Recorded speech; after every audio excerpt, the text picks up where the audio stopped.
2000 में इंटरनेशनल सी bed authority की एक रिसर्च के मुताबिक पाकिस्तान में कॉन्टिनेंटल शेल्फ यानी समुद्री हुदूद और उसके अतराफ में मैंगनीज, कोबाल्ट और निकोल जैसी धातें बड़ी मिकदार में मौजूद हैं, जिसको अगर निकाल लिया जाए तो पाकिस्तान को बिलियन ऑफ डॉलर्स का फ़ायदा हो सकता है। और यही नहीं, पाकिस्तानी पानियों में बेपनाह खजाने मौजूद हैं जिन पर दुनिया की नज़र है और हम इसको मुसलसल नज़रअंदाज करते जा रहे हैं। आलमी मईशत इस वक्त ब्लू इकॉनमी या समुद्री मईशत की तरफ तेज़ी के साथ सफ़र कर रही है। पाकिस्तान का समुद्री रकबा 350 नॉटिकल मील से ज़्यादा है।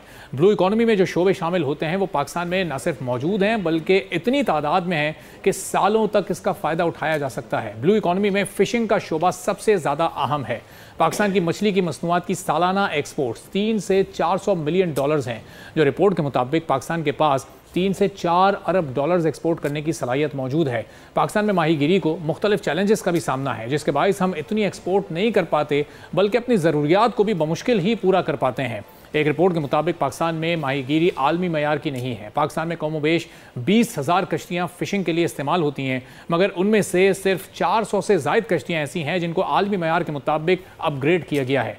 दुनिया भर में बोट्स पर मछलियों को महफूज करने के लिए फ्रीज़र का इस्तेमाल होता है, लेकिन आज भी पाकिस्तान में बर्फ़ का ही इस्तेमाल किया जाता है। पाकिस्तान दुनिया में मछली पैदा करने वाले बड़े ममालिक में से एक है, जहां 2018 में मछली की कुल पैदावार 1 मिलियन टन के करीब थी। पाकिस्तान में मछली की इक़साम को 2 हिस्सों में तकसीम किया जाता है, एक समुद्री इक़साम यानी गहरे समंदर से पकड़ी जाने वाली मछलियाँ, और जो दूसरी किस्म है वो अंदरूने मुल्क में दरियाओं, नहरों और डैम से पकड़ी जाने वाली मछलियाँ हैं। पाकिस्तान में समुद्री मछलियों की तकरीबन 250 इक़साम हैं, जिनमें 50 छोटी हैं, 15 दरमियाने साइज़ की हैं, 20 बड़ी मछलियों के इक़साम भी इसमें शामिल हैं। समुद्री माहीगीरी हमारी नेशनल जीडीपी में तकरीबन 0.2% हिस्सा डालती है और तकरीबन 4 लाख से ज़ायद माहीगीरों और 6 लाख से ज़ायद दूसरे शोबों से वाबस्ता अफराद को नौकरियां फराहम करती है। अब दूसरी जानिब पाकिस्तान के अंदरूने मुल्क मछली के वसाइल में कुदरती झीलें हैं, आबी ज़खायर हैं, दरियाई निज़ाम है और तालाब भी इसमें शामिल हैं, जो तकरीबन 80 लाख एकड़ आबी रकबे पर मुहित है।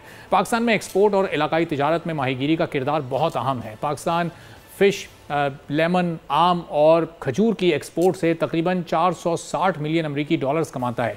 पाकिस्तानी फ़िश प्रोडक्ट्स की जो अहम एक्सपोर्ट मार्केट्स हैं उसमें चाइना शामिल है, उसमें थाईलैंड है, मलेशिया है, श्रीलंका है, मशरिक़ वस्ता है और यूरोपीय यूनियन के ममालिक भी उसमें शामिल हैं। लेकिन आज पाकिस्तान में फ़िशिंग का शोबा शदीद बदहाली का शिकार है। ऐसा क्यों है? सनती, ज़रई और घरेलू फजले के अखराज और कीड़े मार अद्वियात के इस्तेमाल की वजह से आबी आलूदगी भी बढ़ रही है और इसके नतीजे में पानी के मेयार में कमी हो रही है। बीमार और मछली की अमवात में इजाफा होता जा रहा है, जिसकी वजह से सार्फिन की तलब में कमी वाक़ होती जा रही है। अब इस सब के सद्देबाब के लिए क्या कुछ किया जा सकता है? मुल्क में डैम्स, बैराजेज़ और नहरों की तामीर, बिजली की पैदावार के लिए पानी के रुख को मोड़ने की वजह से भी आबी रिहाइश गाँव में तब्दीली होती जा रही है और इसके नतीजे में आबी हयात की मुंतकली होना शुरू हो गई है। तो अब इन तमाम मसाइल का हल क्या है? हम इन एक्सपोर्ट से किस हद तक फ़ायदा उठा सकते हैं?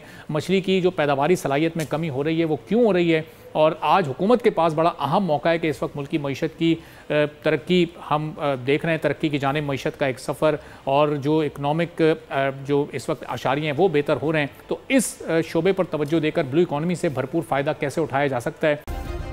सब्सक्राइब करें और बेल दबाएं ताकि कोई खबर रह न जाए।